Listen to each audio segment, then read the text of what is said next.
जौन की बाबा साहब के नाम से, बाबा साहब के नाम से बनल जिला हटा दिया गई, नाम बदल दिया गई। संत रविदास के नाम से बना हुआ जिला नाम दूसरा कर दिया गया। बाबा साहब अंबेडकर पार्क बनल रहे। आज वो लोग जय भीम कहत जय अयासी का अड्डा बतौले रहे। आज वो चमरौटी में अंबेडकर जयंती रविदास जयंती लोग मनावत हो।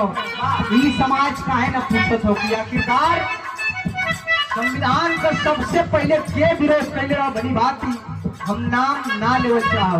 ओहो मोसा तू जानत हो,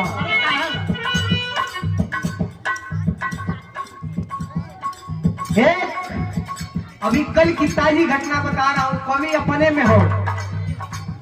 कानपुर देहात पड़ेला एगो कानपुर जिला।